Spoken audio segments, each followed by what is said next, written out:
Bien, el motivo de la charla fue inicialmente insuficiencia pancreática exocrina en el paciente con bypass gástrico. A mí me pareció apropiado ampliar un poco ese escenario y plantear directamente el escenario de la diarrea crónica en el paciente con bypass gástrico, para incluir algunas otras causas de diarrea que no pasen por la insuficiencia pancreática exocrina. Entonces, algunas consideraciones que creo deberíamos hacer es pensar en condiciones preexistentes que hayan pasado inadvertidas en la evaluación prequirúrgica. Es algo que no vemos con mucha frecuencia, pero que eventualmente nos toca ver algún caso donde había una pancreatopatía previa, había una enteropatía que desconocíamos, o mismo no se había considerado la dismotilidad que pueden tener los pacientes con diabetes. En el caso de las pancreatopatías, si tenemos en cuenta que los pacientes que van a una cirugía bariátrica son pacientes con síndrome metabólico, no perder de vista la exocrinopatía diabética o la presencia de páncreas graso difuso asociado a insuficiencia pancreática. Que más adelante me voy a referir a esto, y que no son cuestiones que se consideren al menos de rutina en los pacientes que van a someterse a una bariátrica. Fuera de estas condiciones preexistentes no conocidas, considerar la posibilidad de sobrecrecimiento bacteriano o de dumping temprano, o ahora sí, el tema de la charla, la insuficiencia pancreática exocrina post-bypass. Bueno, entonces revisamos, ¿no? ¿Cuáles son las consideraciones que deberíamos hacer en un paciente que ha sido sometido a un bypass gástrico y que se nos presenta con diarrea crónica? Entonces mencionábamos considerar que haya habido alguna condición preexistente que no conociéramos antes de su cirugía bariátrica, y dentro de este escenario pensar en pancreatopatías, enteropatías o el hecho de la dismotilidad en los pacientes con diabetes. Y hablábamos que dentro de lo que es pancreatopatías en el escenario del paciente con síndrome metabólico, no deberíamos dejar de pensar en la endocrinopatía diabética o en la presencia de una esteatosis pancreática difusa con insuficiencia pancreática exocrina. Por otro lado, fuera de estas condiciones preexistentes, posibles condiciones preexistentes, pensar en sobrecrecimiento bacteriano, que es algo muy común en bariátricas de tipo bypass, en el dumping temprano, que en esto en general no hay mucho problema con el diagnóstico, porque surge de un interrogatorio breve, preguntando 2 o 3 cosas, uno puede entender que se trata de un dumping temprano. Y finalmente, el tema de la charla de hoy, que es la insuficiencia pancreática exocrina post-bypass. Bien, me pareció oportuno para el tema de la charla revisar la fisiología, cómo es la secreción enzimática prandial en condiciones normales, en un paciente no operado y no enfermo, sin ninguna condición enteropancreática. Sabemos que, no sé si se ve, ¿dónde señalo? No se está viendo. Bueno.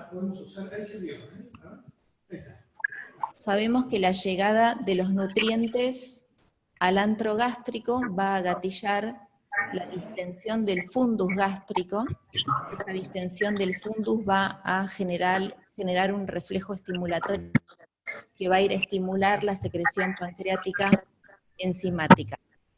En un segundo momento, estos nutrientes que llegaron inicialmente al antro van a pasar al duodeno, y este pasaje de nutrientes al duodeno va a gatillar la liberación de péptido liberador de colecistoquinina en un primer momento, en un segundo momento de colecistoquinina, y sabemos que la colecistoquinina es el principal secretagogo de la fracción enzimática de la secreción pancreática. Es decir, que cualquier condición clínica o posquirúrgica que altere el eje gastroduodeno-pancreático va a condicionar insuficiencia pancreática exocrina, porque va a alterar el proceso digestivo global. Por favor, bloqueen los micrófonos, que desde acá no puedo en este momento porque tengo que apagar la presentación. Puede ser que cada uno de los que esté escuchando bloquee el micrófono si no se escuchan ruidos. Muchas gracias, disculpe, doctora. Sí. Bien, una vez revisada la secreción enzimática prandial fisiológica y entendiendo que van a ser muchos los motivos que conduzcan a mal digestión, vamos a revisar las causas más frecuentes dentro de lo que son causas parenquimatosas pancreáticas. Tenemos a la fibrosis quística. Bien, entonces, una vez revisada la fisiología de la secreción enzimática, y entendiendo la importancia de la indemnidad del eje gastro-duodeno-pancreático para esta secreción pancreática y función digestiva, vamos a poder entender que hay muchas situaciones que pueden conducir a la misma situación de mal digestión. Entonces, cualquier enteropatía difusa no tratada puede conducir a mal digestión. Hablamos de enfermedad celíaca de reciente diagnóstico, enfermedad de Crohn no tratada, linfoma intestinal difuso, cualquier enteropatía que me afecte la fuente de colecistoquinina, que como dijimos es el principal secretagogo de la fracción enzimática de la secreción pancreática.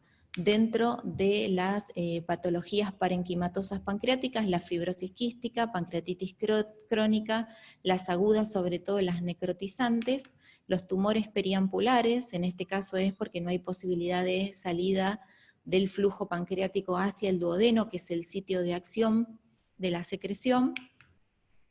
Los gastrinomas, en realidad cualquier situación que curse con hiperacidez gástrica, a nivel luminal, con volcado de ácido en cantidades inadecuadas a la luz intestinal, porque disminuye la biodisponibilidad de las enzimas pancreáticas, y lo que nos importa hoy, los procedimientos quirúrgicos que de alguna manera terminen ocasionando una asincronía entre el vaciado gástrico de los nutrientes y la secreción biliopancreática. El ejemplo que traje es el de la duodenopancreatectomía cefálica, en este caso sin preservación de píloro, donde vemos que están fracasando todos los mecanismos que mencionábamos como necesarios para tener una adecuada estimulación y una adecuada función pancreática. Vemos que ya no tenemos un antro que reciba a los nutrientes, no se va a gatillar la distensión fúndica, no va a haber un reflejo vagal estimulatorio, el duodeno ya no está presente, cualquier situación que reseque, enferme o bypassee duodeno va a eliminar la fuente de colecistoquinina. Y lo que es más importante, la asincronía. La sincronía es lo que más nos va a interesar en el caso de la DPC y en el caso de la cirugía bariátrica de tipo bypass. Con respecto al bypass gástrico, bueno, ustedes conocen mejor que yo que es uno de los procedimientos bariátricos más frecuentemente realizados y que aproximadamente 1/3 de los pacientes presenta insuficiencia pancreática exocrina postquirúrgica. De todas formas, este porcentaje, este tercio, va a depender un poco de con qué método se valoró la presencia o no de insuficiencia pancreática. Más adelante vamos a hablar de los métodos de diagnóstico. Y este procedimiento afecta el proceso digestivo normal mediante dos mecanismos. Por un lado, disminuye la estimulación de la secreción enzimática y por otro lado, disminuye la efectividad de la función de las enzimas. Seguimos insistiendo. Hay un tal Juan que tiene abierto el micrófono. Por favor, cierren el micrófono. Si no se escuchan todos los ruidos. ¿Quién es Juan? Por favor, gracias. Por enésima vez, disculpe, doctora. No, tranquilo, no hay problema, no hay problema. Está muy interesante. Hay como... En general es por lo mismo que no entendemos cómo funciona, eso es, nos pasa a todos, no hay problema. Sí, hay como... 15, que subiste como 5 personas cada uno de ellos. Juan Pablo, por favor, cerrá el micrófono.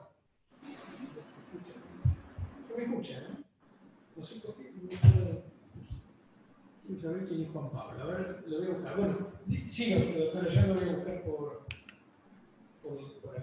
Bien, entonces dijimos que el bypass gástrico afecta el proceso digestivo mediante dos mecanismos. Uno de ellos es afectar la estimulación de la secreción. Y acá vemos claramente lo que planteamos como que una situación que debía ocurrir en condiciones fisiológicas de manera armónica para tener una adecuada función pancreática.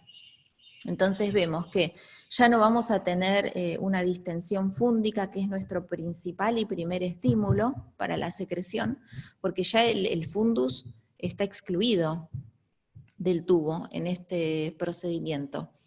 Entonces no tenemos reflejo vagal, no va a haber una infusión duodenal de nutrientes ni de ácido, los nutrientes se van a infundir directamente en el yeyuno, y sabemos desde la fisiología que cuanto más distal sea la infusión de nutrientes, menos potente va a ser la estimulación de la secreción pancreática.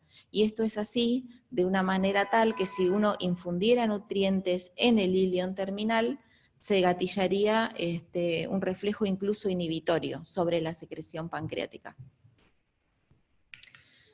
Y por otro lado, afecta la efectividad de la función pancreática. El vaciado gástrico o de este pequeño gástrico hace que el tiempo de tránsito intestinal disminuya y por lo tanto baja el contacto entre los nutrientes y la secreción biliopancreática.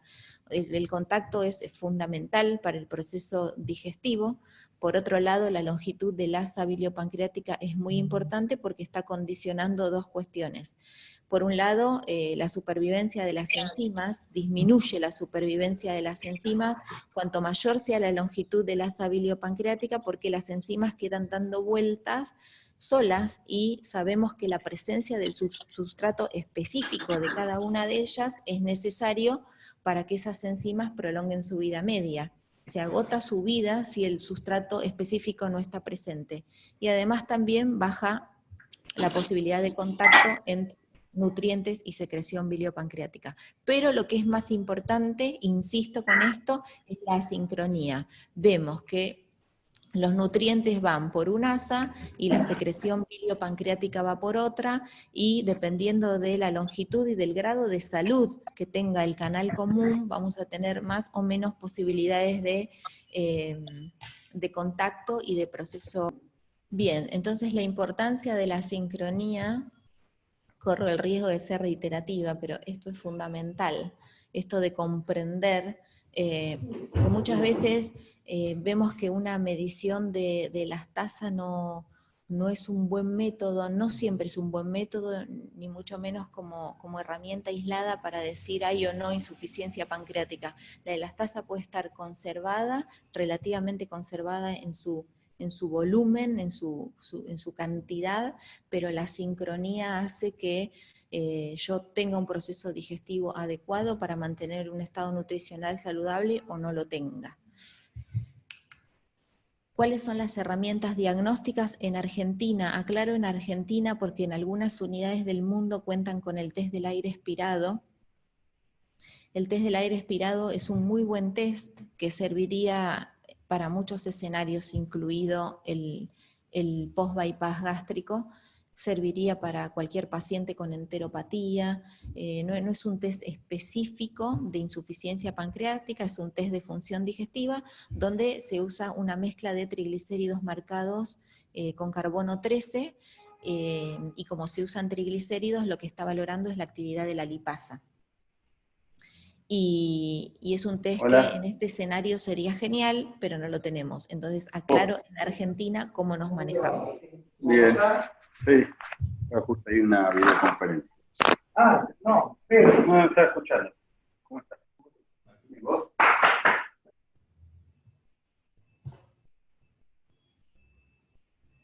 Entonces, si yo lo que quiero es evaluar solamente la secreción enzimática, cuento con determinación de las tasas en materia fecal, pero si quiero evaluar mucho más que eso, no solo la secreción, que es una parte del proceso digestivo, y quiero evaluar el proceso digestivo global, me voy a valer de parámetros nutricionales, bioquímicos y antropométricos. El test del aire expirado no lo tengo, y el test de Van de Kammer, en un paciente post-bypass, la verdad es que vamos a tener una alta tasa de test positivos, porque es parte de lo que ocasiona el método, así que no nos va a aportar demasiado en este escenario. En otros lo usamos un montón. En cuanto a la determinación de las tasas en materia fecal, y hablando de las tasas, la elastasa es una de las tantas proteasas que produce el páncreas, es específica, no se produce en ningún otro órgano, y es estable a lo largo del tubo digestivo, con lo cual la cantidad de las tasas que encontramos en materia fecal es un reflejo bastante fiel de lo que el páncreas puede producir. Es bastante sencillo de realizar, requiere una única muestra de materia fecal no acuosa, una muestra mínima, no requiere dieta previa. El tema de no acuosa es para evitar falsos positivos por fenómenos de dilución. Se utilizan anticuerpos monoclonales específicos humanos. Esto es importante porque si el paciente estuviera recibiendo enzimas pancreáticas por algún motivo, las enzimas exógenas son de origen porcino y no habría ninguna interferencia con el método, no habría que suspenderlas para testear esto, y el valor de referencia es mayor a 200 microgramos de elastasa por cada gramo de materia fecal. Este es un valor de referencia, no hay un valor de corte ampliamente consensuado. Se sabe que cuanto menor es el valor, más chance de insuficiencia secretoria tenemos, pero por debajo de 100 ya hay que preocuparse. Y tener en cuenta esto, estamos valorando secreción, así que un valor normal no asegura un proceso digestivo global correcto.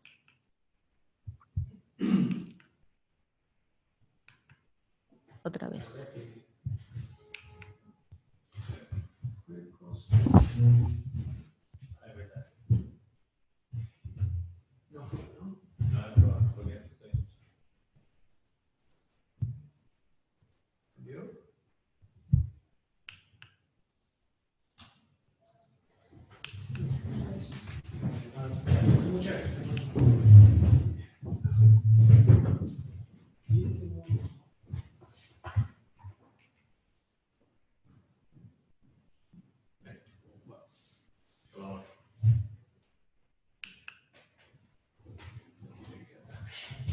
Gracias.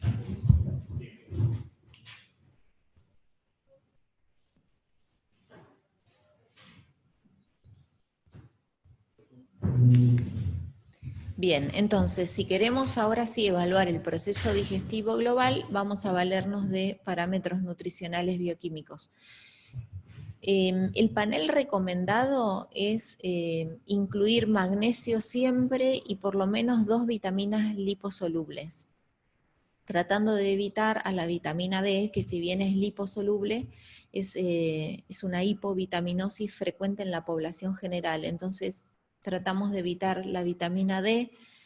Podemos medir A y E, podemos medir QUIC como marcador de vitamina K. Este es el panel que usamos nosotros en el hospital. Perdón. Pero lo recomendado es, como decía, incluir al menos magnesio y 2 liposolubles. Y en cuanto a los parámetros nutricionales antropométricos, bueno, acá trabajamos en conjunto con nutrición, con las licenciadas en nutrición, y lo que miden ellas en el consultorio habitualmente es peso, talla, el índice de masa corporal, las variaciones en el peso corporal en el tiempo, los pliegues, hacen dinamometría. El cuadro clínico es importante, pero no es lineal, no hay una correlación lineal entre los síntomas y la presencia de maldigestión, y por distintos motivos puede no reflejar la realidad nutricional. Así que los síntomas importan, es calidad de vida, pero siempre tratando de tener parámetros lo más objetivos posibles. Bien, entonces para el diagnóstico tenemos las siguientes herramientas: el cuadro clínico, los parámetros nutricionales y la elastasa fecal. En este escenario dijimos que el Van de Kammer teníamos que dejarlo de lado. 2 de 3 criterios por lo menos, si están los 3, pero requeriríamos 2 de 3 para diagnosticar insuficiencia pancreática exocrina en este escenario. Esto es lo recomendado por la gente de la unidad de Compostela, que es el lugar donde más se está estudiando este escenario posquirúrgico particular. Cualquier combinación de estos 3 puede hacer el diagnóstico. Lo que decíamos recién, hay pacientes que no van a tener esteatorrea simplemente porque van a eliminar las grasas de la dieta para no tener esteatorrea. Entonces, no es un dato muy confiable el cuadro clínico, no podemos descansar solo en eso. La elastasa fecal puede estar disminuida porque, como vimos, afectamos todo el proceso de gatillo de la secreción, pero puede estar relativamente conservada y, por lo tanto, pensar en que la sincronía es algo que sí o sí va a estar presente, la elastasa sola como herramienta aislada tampoco, y los parámetros nutricionales pueden inicialmente no estar alterados porque todavía no transcurrió el tiempo en el que se va a manifestar en el laboratorio. Entonces, 2 de 3 es lo aceptado, al menos hoy por hoy, para hacer diagnóstico en este escenario. ¿Te hago una preguntita? Sí. No la quiero contar, ¿no? Pero digo, esto, por ejemplo, en España o en otros países, utilizan un panel diferente.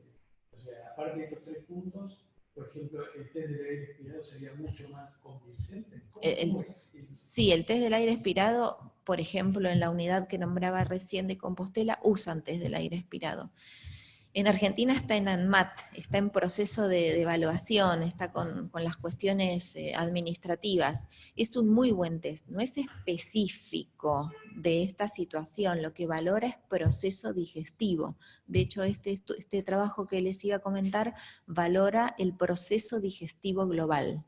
Es decir, que vale para enteropatías, para celíacos, para pancreatitis crónica, para pacientes post-DPC, para pacientes post-bypass gástrico, valora el proceso digestivo global.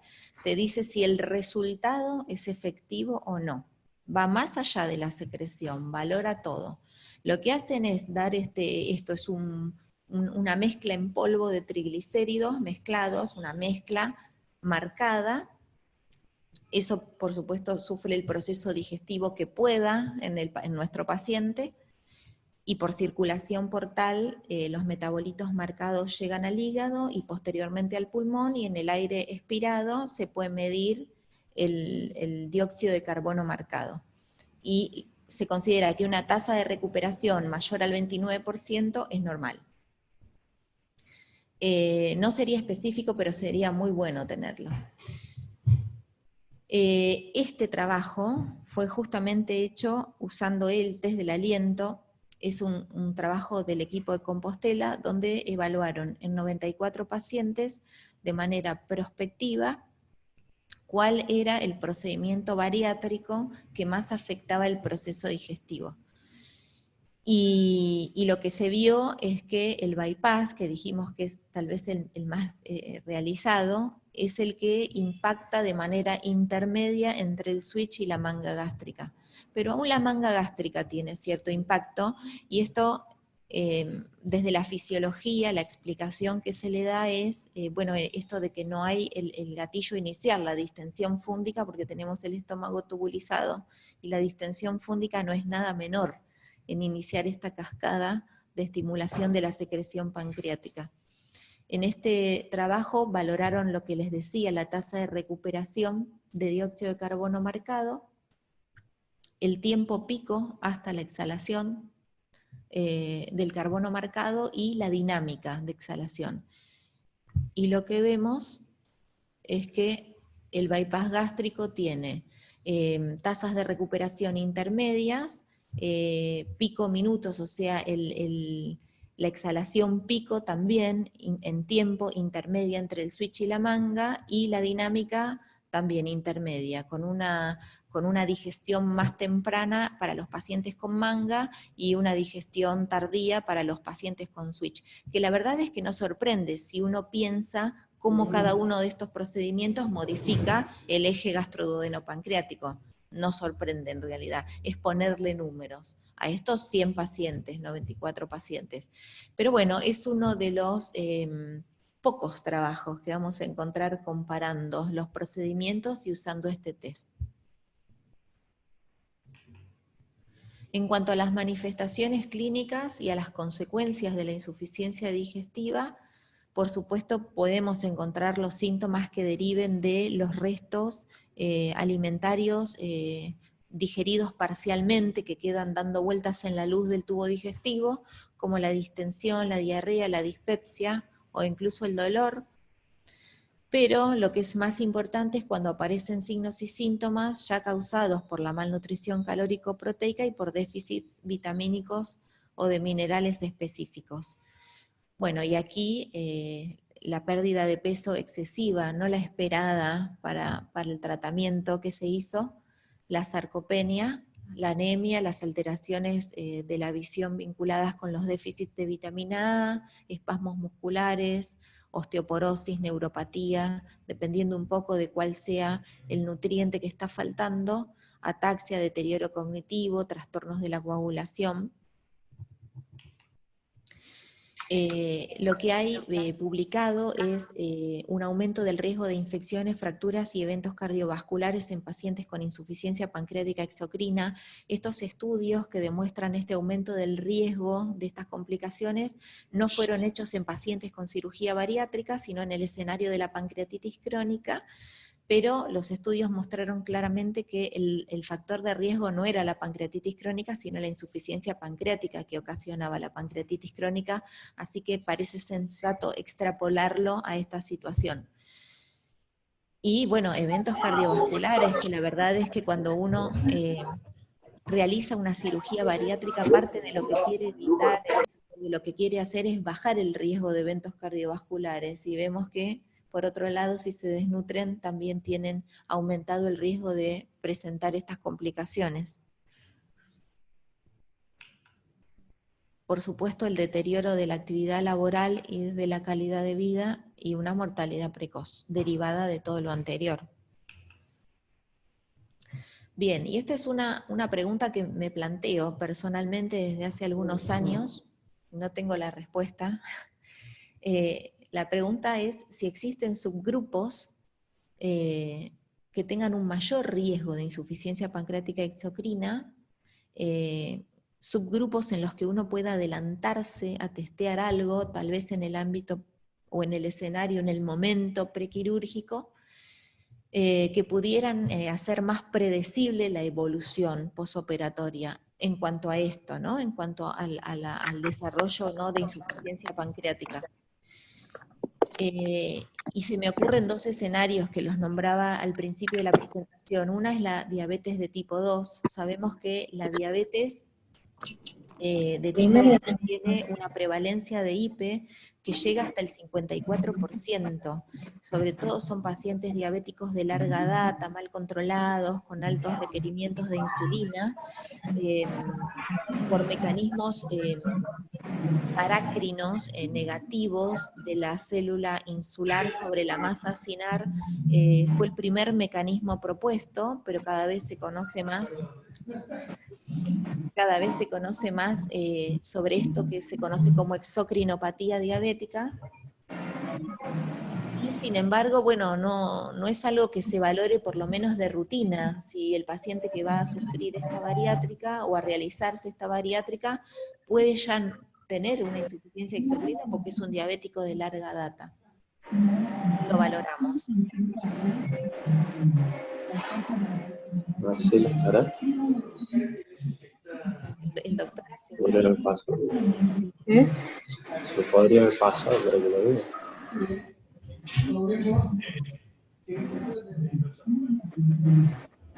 Bueno, no encuentro a ver quién es el que tiene abierto el... Ay, Dios. Bueno. Perdón, te cambié el... Ahí está. Sí, claro. ¿Hay predictores para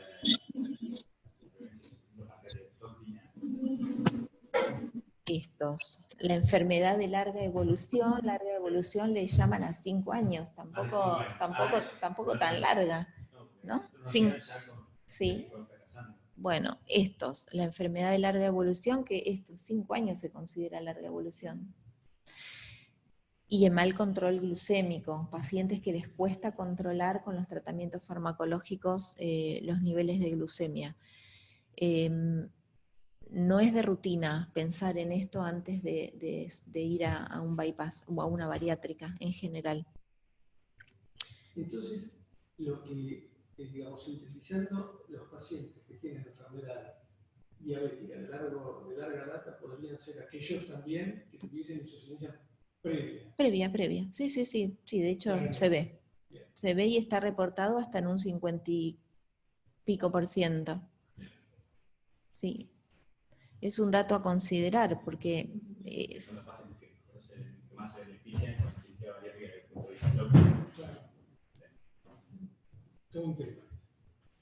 Ese balance, ¿no? Sí, pero bueno, yo creo que si uno... A ver, el testeo en este escenario sería con elastasa. Una elastasa alcanzaría. Entonces, vos te parás en otro lugar y por ahí permitís que el paciente se pare en otro lugar, en cuanto a qué esperar, a qué cosas pueden pasar, aparte de todo lo que está escrito. ¿Tiene más riesgo? ¿Tiene menos riesgo? No está estudiado esto, pero esto es algo frecuente ya en el paciente con síndrome metabólico no operado. Me parece que de alguna manera, no sé cómo, no tengo la respuesta, habría que ponerlo en la balanza, igual que la esteatosis pancreática. Quizás también el agregado del bypass gástrico, que mejore, digamos, el sector endógeno y el tratamiento preventivo de la patología exócrina podría estar también asociado a esos pacientes. Claro, no se sabe si, el paciente se opera, mejora su perfil glucémico. No se sabe si eso, claro, mejoraría un impacto que ya ocasionó sobre la masa acinar. Si eso retirando la agresión, solucionamos el problema o lo que está dañado quedó dañado, ahí sería el problema. Porque acá yo lo incluí porque me parecía importante, dentro de los mecanismos propuestos está el daño microvascular y la fibrosis, y la verdad, la fibrosis reversible no es. Entonces, o la disfunción autonómica, mucho de esto tal vez mejore lo glucémico, pero si hay un daño exocrino ocasionado por ese control glucémico malo durante años, eso tal vez ya no pueda mejorarse. No lo sabemos, no está hecho eso, no está estudiado. Y la otra situación es la esteatosis pancreática difusa, que la verdad es que uno preguntaba hace 10 años, ¿qué haces vos con los pacientes con esteatosis pancreática? Y algunos te decían, bueno, no, eso no existe, la esteatosis pancreática. Y hoy hoy es motivo de estudio y de manera tal que se está pensando como parte del síndrome metabólico. Sabemos que los pacientes con esteatosis pancreática difusa pueden ocasionar insuficiencia pancreática. A nosotros nos pasa en la práctica que recibimos pacientes que tal vez hicieron una pancreatitis o no, o se detectó esteatosis en un estudio por imágenes pedido por cualquier otro motivo, con una detección incidental, me refiero a eso, y les testeamos insuficiencia pancreática y no es para nada bajo el porcentaje de pacientes que tienen grasa pancreática y que tienen insuficiencia, pero bueno, tampoco es algo que se testee en el bariátrico. Sin embargo, los pacientes que van a la bariátrica tienen síndrome metabólico, muchos seguramente tienen esteatosis. No sé si habría que testearlo o no testearlo, me parece tenerlo presente como mínimo.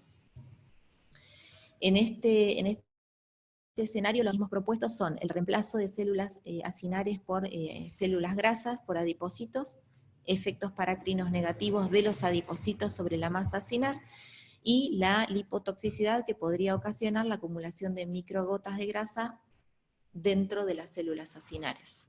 La presencia de esteatosis, digamos, marca que ya hubo, digamos, de alguna manera fibrosis, que desaparecieron las... No.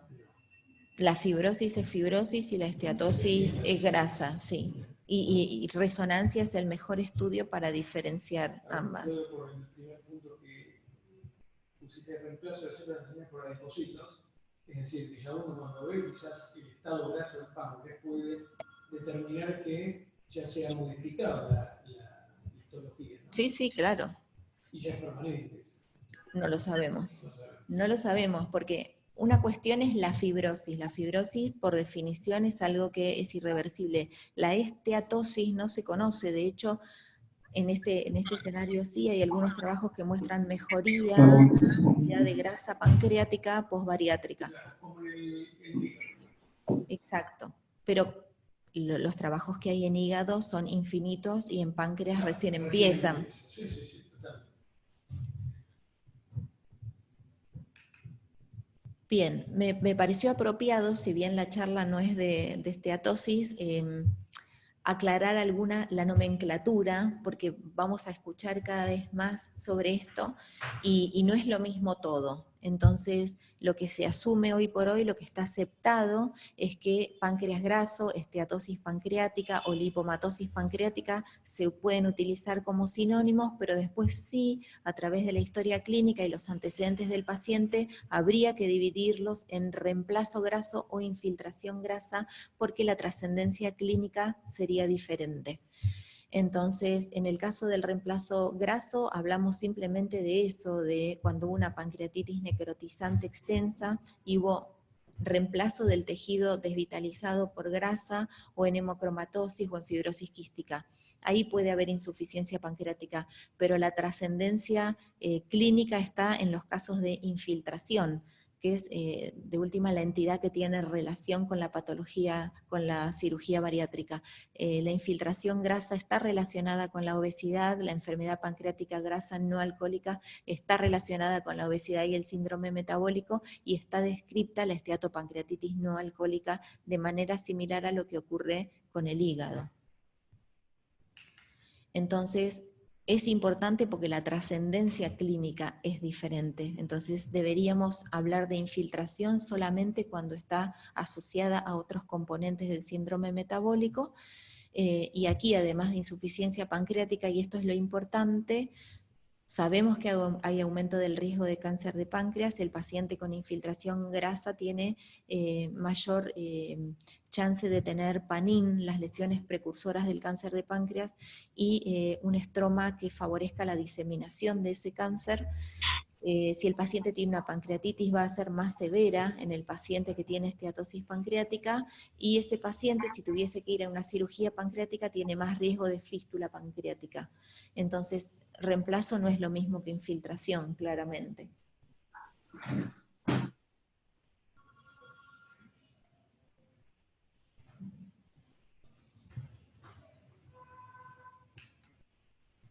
Bueno, esto es lo que les comentaba, estos son los elementos históricos clásicos del síndrome metabólico. A esto, desde hace ya varios años, se le ha agregado un componente hepático, y desde hace muy poco se habla del componente pancreático. Y en cuanto a este componente pancreático, la enfermedad pancreática grasa no alcohólica, lo que se está discutiendo y estudiando y viendo es si tiene un rol central en la génesis del síndrome metabólico, si es una consecuencia más del síndrome o es un marcador como cualquier otro del síndrome. Así que no tenemos hoy esa respuesta, pero ya hay que integrarlo a esta cuestión como en su momento fue integrado el hígado. Bueno, lo cierto es que en la práctica vemos pacientes con bypass gástrico, con desnutrición, aunque no tengan diarrea, por suerte no es frecuente, y sin embargo las conductas en este escenario no están ampliamente consensuadas. ¿Cuáles son las recomendaciones? No hay muchas recomendaciones de cómo manejarse en este escenario.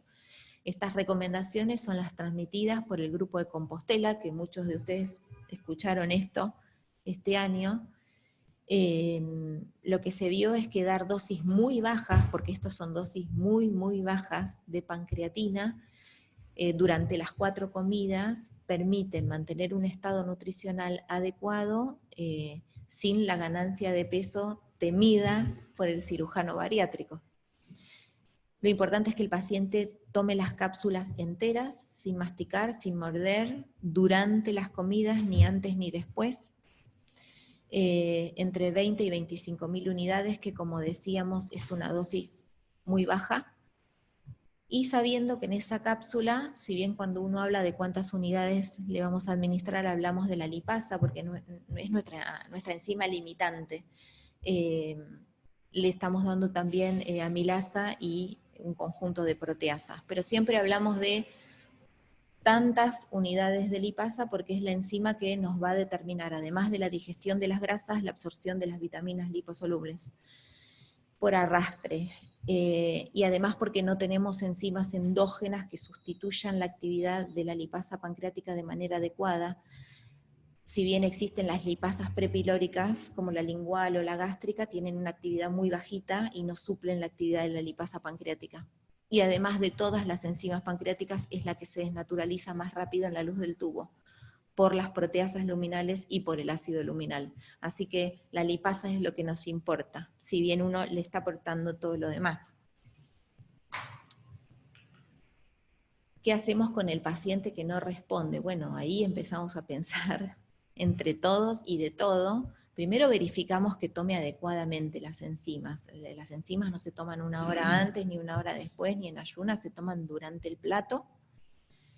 La administración de los inhibidores, está mal escrito inhibidores, me acabo de dar cuenta, de la bomba de protones, porque, como dijimos antes, mejoran la biodisponibilidad de las enzimas, prolongan su vida media.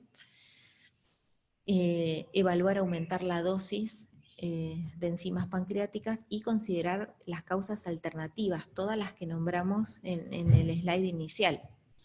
Perdón, los inhibidores de la bomba de protones mejoran la sobrevida de las enzimas. Naturales. No todas. O sea, mejoran las propias y las no propias. Los inhibidores de la bomba... Puede ser un tratamiento. Puede ser un tratamiento, sí. Es parte del tratamiento, sí. Prolongan su vida media, su vida activa en la luz. Eso hace el IBP. Omeprazol 20 o cualquiera de ellos estaría bien. Y pensar en otras causas siempre, siempre. La enfermedad celíaca y ciertas parasitosis son muy prevalentes en nuestro medio. El sobrecrecimiento bacteriano es algo frecuente en el bypass gástrico. Hay quienes sugieren documentarlo con test del aire expirado. La interpretación en este escenario es dificultosa, distinta a otros escenarios. Hay quienes prefieren tratar empíricamente ante la sospecha de, no está mal, me parece que en este escenario es válido.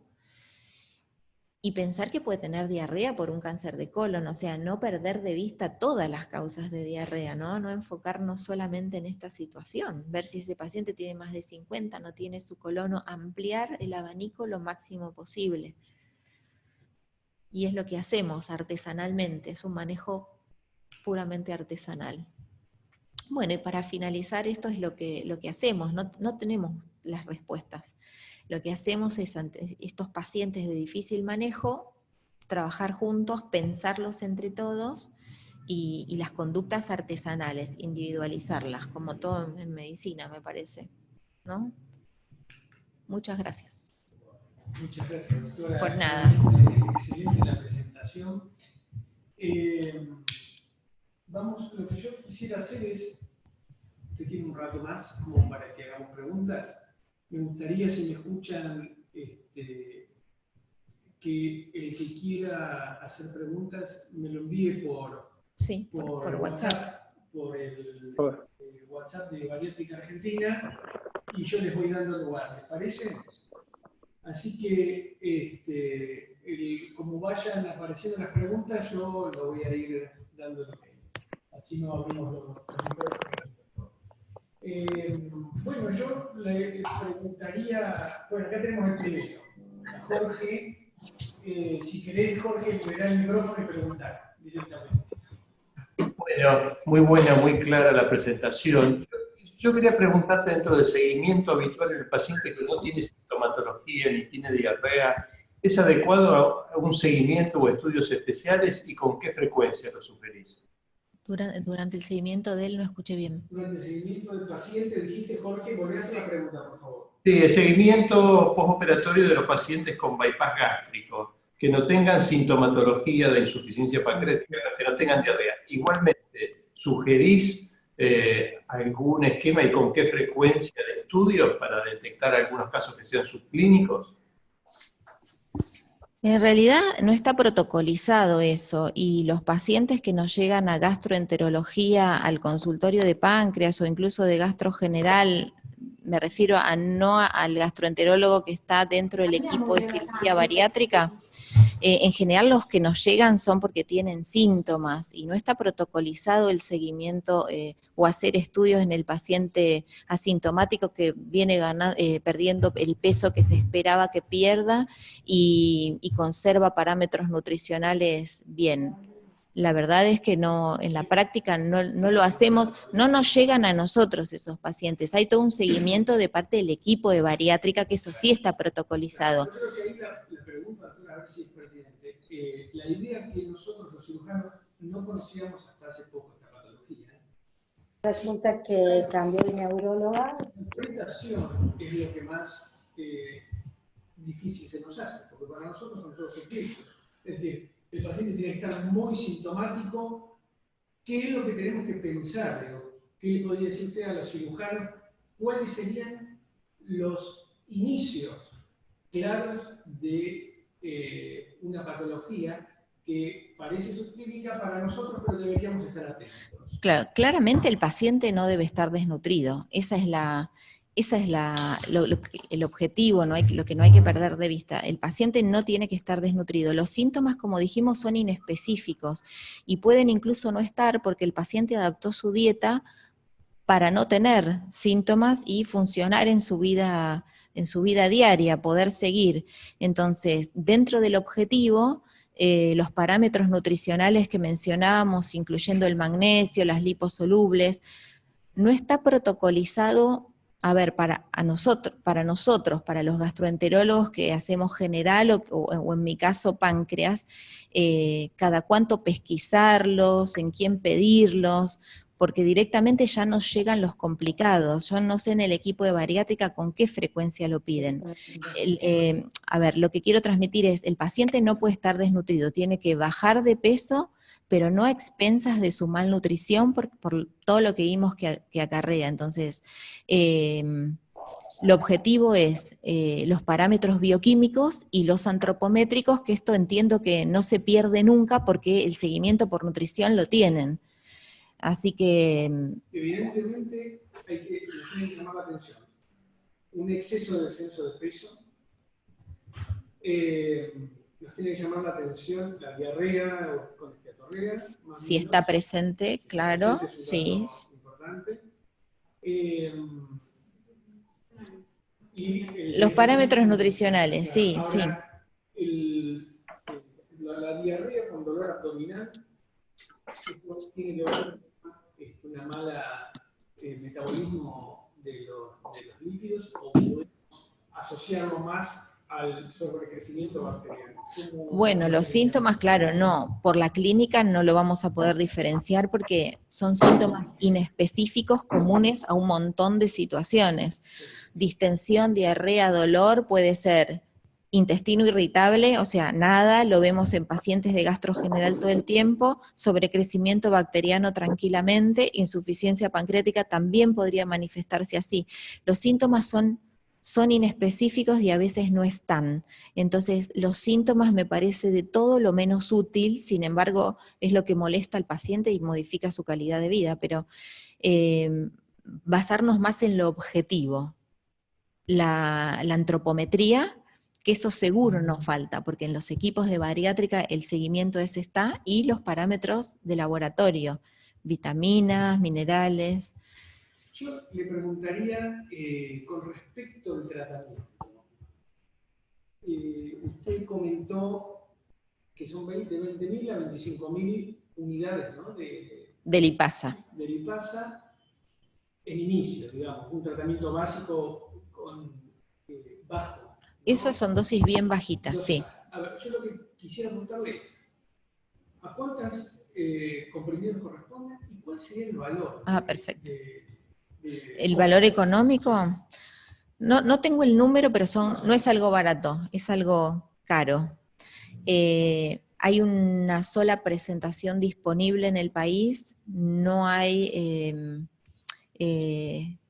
forma de reemplazarlo con nada. Tenemos algunos antidispépticos en el mercado que tienen enzimas pancreáticas, pero a dosis homeopáticas, no es lo que necesitamos para esto.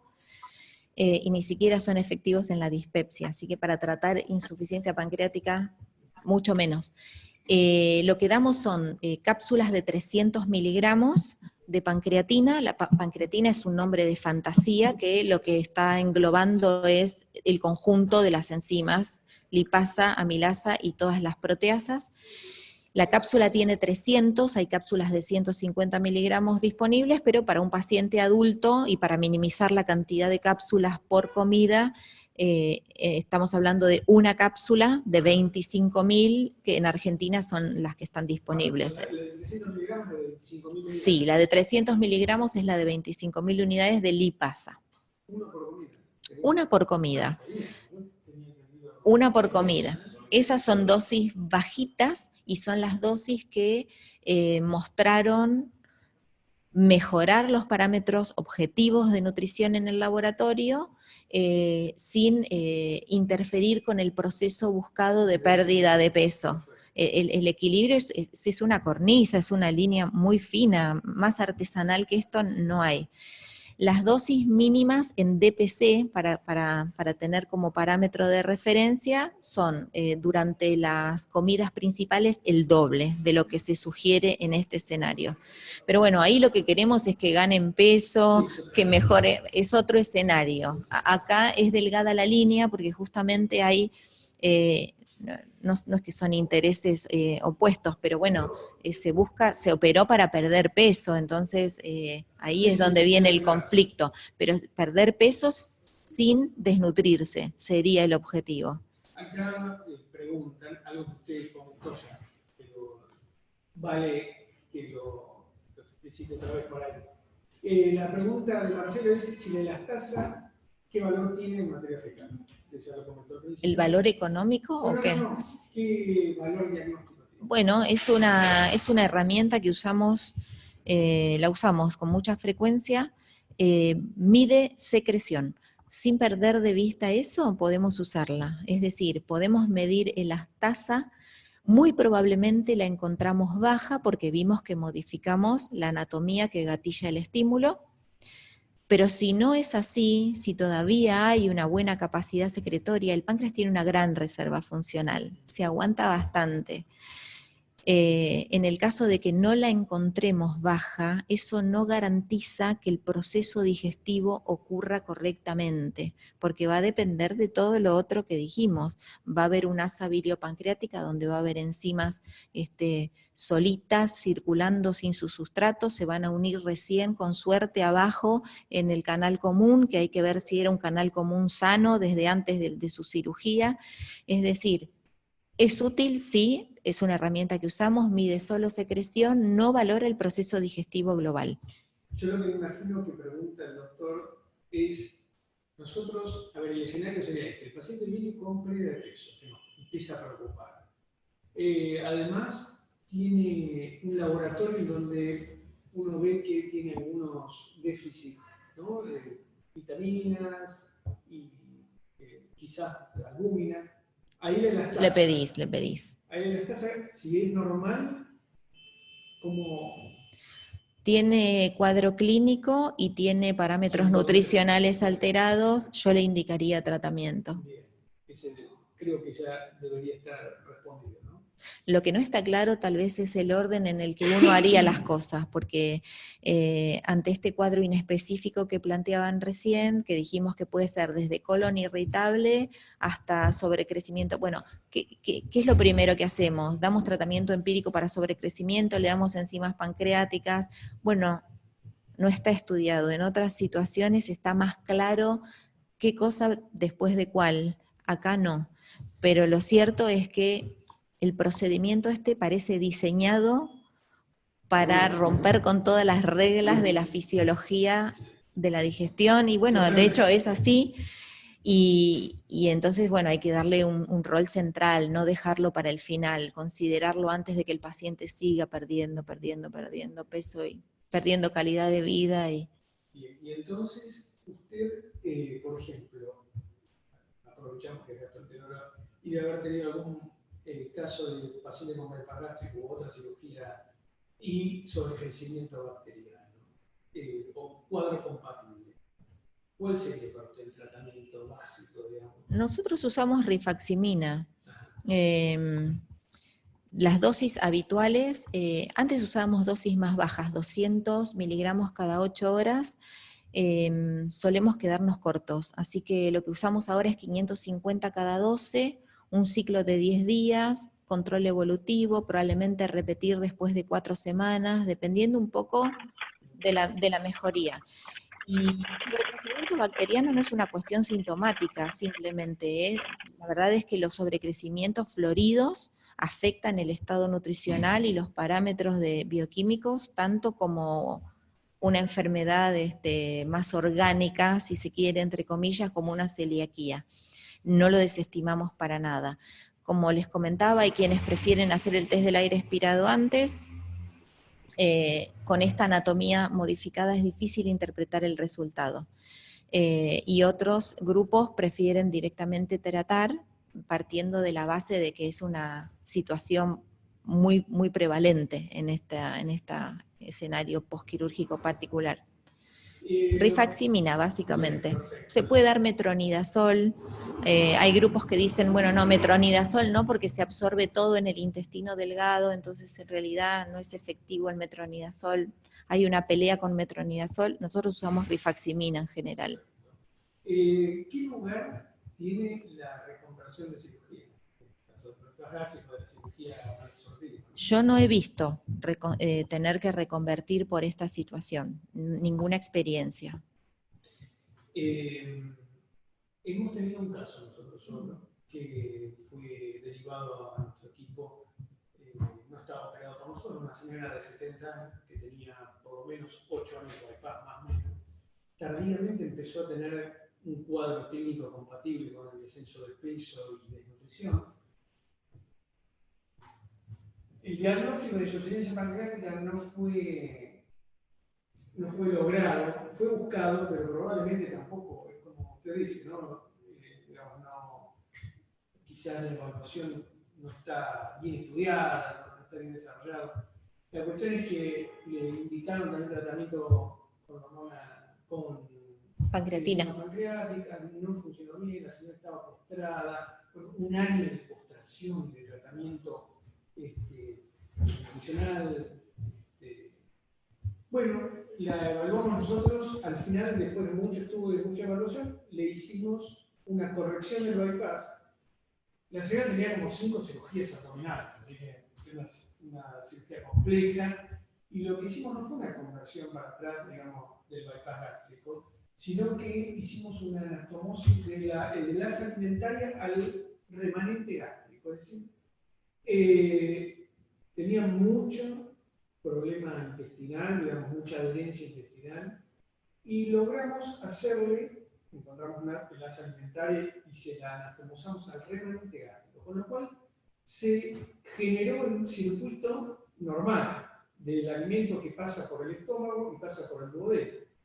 O sea, lograron subir un asa duodenal, No, yeyunal. el asa alimentaria, yeyunal, pasa por el remanente. Entonces tiene 2 circuitos, el circuito de bypass y el circuito normal. Eso fue... La mejoró. Fue excelente. O sea, en 2 meses la paciente se empezó a recuperar en forma progresiva desde el punto de vista nutricional, que realmente fue una muy buena solución. Máxime porque no se podía hacer por la laparoscopía, tenía hasta una cirugía de penetración con malla, tenía todo pegado adentro. Un problemón. Tenía toda la malla del intestino pegada. La decisión de hacer eso, yo no. Pero no, nada más porque me parece sumamente interesante. La decisión de la reconversión, que no fue una reconversión, sino de utilizar remanente gástrico, Bueno, ya la teníamos pensada, Pero porque tenía pensada porque ya hay bibliografía sobre eso. hay muy Porque poca es como que se restablece algún ciclo hormonal Sí, claro. digestivo, lo desconozco el tema, pero evidentemente pasó eso. Evidentemente se volvió Las zonas que a estaban generar, dormidas las volviste a sí, estimular. se volvió a generar el ciclo normal de la fisiología, como decía la doctora, al darle lugar al remanente se le da lugar al techo gástrico, se le da lugar al antro y se le da lugar al duodeno, con lo cual se recuperó, digamos, la estimulación. A mí no me ha tocado ver pacientes que tengan que reoperarse, reconvertirse o hacer algún procedimiento de este estilo por insuficiencia pancreática. No me tocó verlo, así que no, ninguna experiencia. Bueno, yo, ya que estamos hablando con ustedes, con los cirujanos, creo que es una opción, después de haber estudiado al paciente muy bien y de haber definido que estamos con un problema de desnutrición y que probablemente obtenga, digamos, la causa de insuficiencia pancreática, ¿no? Creo que el restablecimiento de esa fisiología tampoco hay mucha experiencia. Hay distintos, en la bibliografía hay distintos formatos como para rehacer. El primero sería ir atrás con el bypass completamente, pero es una cirugía por demás, quizás. Y en casos como este, es una muy buena alternativa. Sí, sí. Quería hacer una pregunta. Claro. Sí. El tema de la resonancia para evaluar el páncreas, por lo que usted dijo, doctora, de ver si está con linfocitos o no, ¿en qué momento se pide eso? No, de rutina de hecho no se pide, no es parte de la evaluación prebariátrica, no está dentro de los protocolos. Los pacientes que a mí me toca recibir en el consultorio de páncreas son o pacientes que se hicieron resonancia en el contexto del workup de estudio de una pancreatitis aguda sin causa o de una recurrente sin causa, donde como parte del plan de estudio se hace la reso, o pacientes que son hallazgos incidentales en estudios pedidos por urología, gineco, por otras especialidades, por otros motivos. Dos escenarios. En el caso del paciente que llega a ese diagnóstico de esteatosis pancreática y que tuvo un evento pancreático previo, no sabemos qué rol tiene. Si es la consecuencia, si fue parte de la causa, no está claro. No está escrito, no está claro. Lo seguimos en el tiempo, les testeamos insuficiencia a todos y lo seguimos.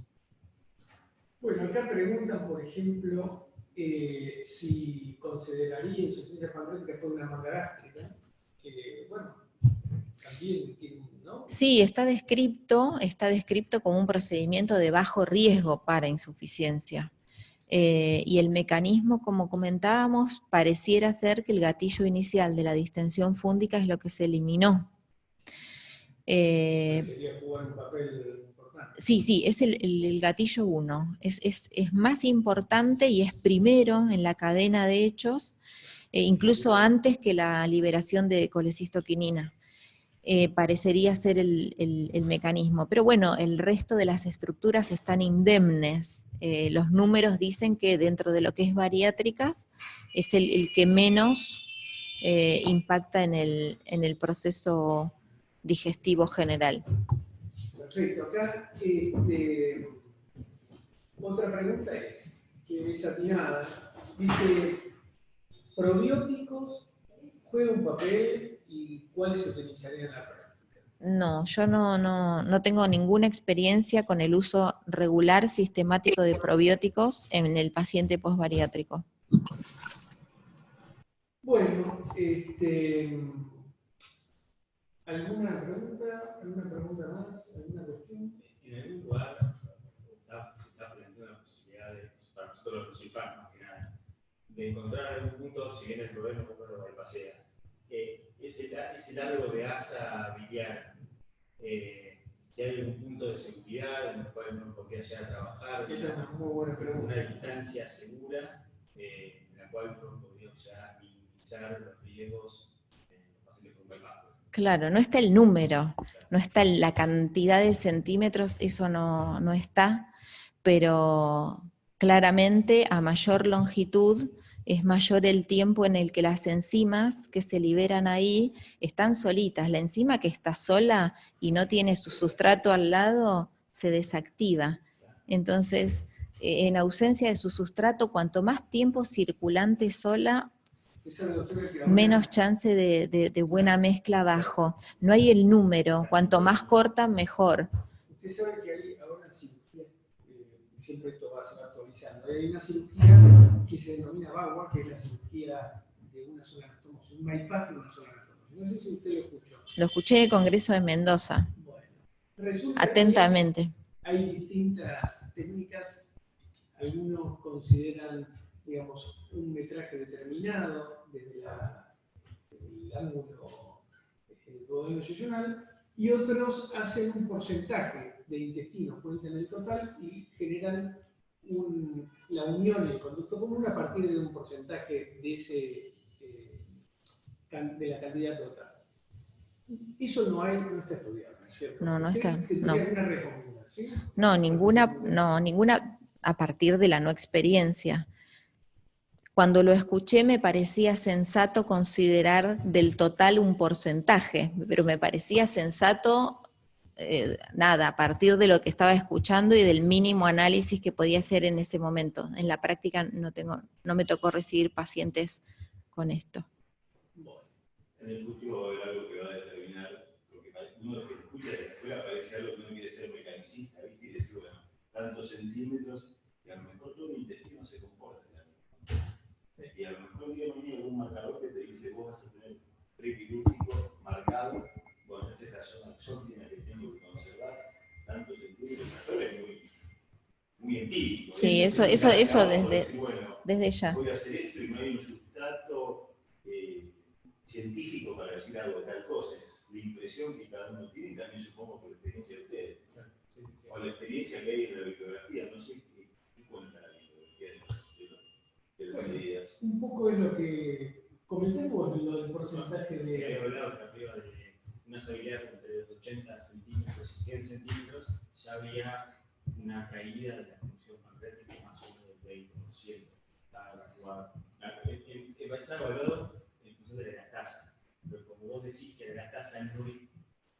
o sea, claro, en consecuencia, es más difícil saber cuál es el límite de seguridad para nosotros. Claro, la elastasa te mide solo secreción.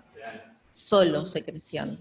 Lo que dice entonces Agustín es que un bypass, como decimos nosotros de la casa, que es un bypass que tiene 70 centímetros más o menos de porte, digamos, seccional para determinar el asa biliopancreática, ya un 20% de los pacientes van a tener algún grado de insuficiencia pancreática. Lo que vemos en la práctica nosotros, por lo menos, es que no vemos casos de insuficiencia pancreática sintomáticos, por lo menos. Desnutridos. ¿Qué es lo que preocupa? El desnutrido. Sí, yo creo que estoy de acuerdo con lo que dice el doctor Tortosa. Es un órgano el tubo digestivo. Es un órgano con funciones que incluso que no conocemos, y es la velocidad con la que se está estudiando el intestino, es maravillosa. No hay que dejar al páncreas fuera de esto, porque está integrado, entonces me parece que es ahí donde hemos estado fracasando, en dejarlo fuera del análisis en bariátricas de cuánto cortar, dónde unir, con qué anastomosar, qué bypassear. Como que se perdió de vista el impacto de todas esas modificaciones anatómicas, anátomo-funcionales en realidad, sobre otro órgano que está fuera, no estuvo, pero es parte de... Sí, claro, se empezó a ver este tema, ¿no? Digamos que el páncreas logró cortarlo, y la doctora está contenta. Sí, Tocó el timbre, no se olvide de mí. Ahora, acá por ejemplo hacen otra pregunta que usted ya lo comentó, pero viene volver a comentarlo. Dice, en pacientes con factores de riesgo, como mencionó el doctor diabético de larga edad, ¿sería recomendable realizar dosaje preoperatorio de la casa? Usted dijo que no lo teníamos claro. Que no se sabía. Ahora, en las dos situaciones que yo misma me planteo, diabéticos de larga data, diabetes que es difícil controlar, o esteatosis pancreática conocida, yo creo que deberíamos hacerlo. no es una recomendación que puedo hacer basada en ninguna guía. Pero es prevalente la esteatosis pancreática, sobre todo en el grupo de pacientes que ustedes operan. Entonces no me parece para nada descabellado. No podemos hacer esa recomendación generalizada a todos, pero bueno, decir por lo menos, miren, esto pasa, los diabéticos de larga data tienen 50 y pico % de chance de insuficiencia exocrina antes de que los operen.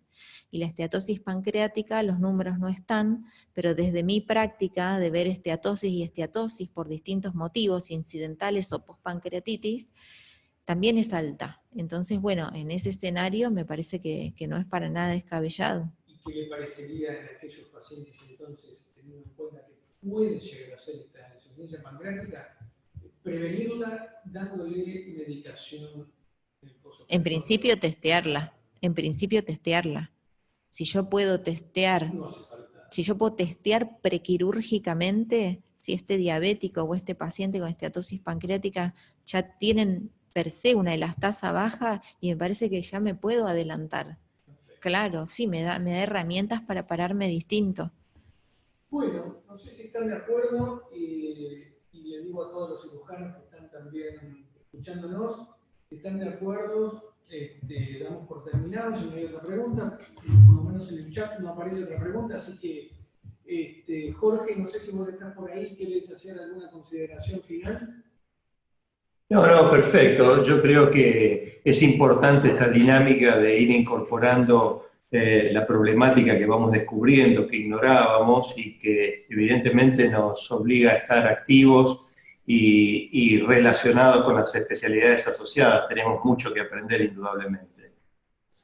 Bueno, está Ezequiel, Axel, bueno, veo un montón de gente. Si alguno quiere hacer la última consideración, si no, damos por terminado ya el ateneo y agradecemos mucho a la doctora. No veo que nadie se sume, así que, doctora, le agradezco mucho, le agradecemos desde la Asociación de Cirugía. Fue excelente. Por nada, gracias a ustedes.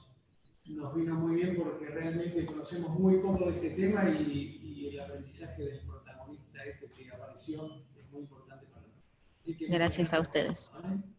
Bueno, gracias, hasta luego.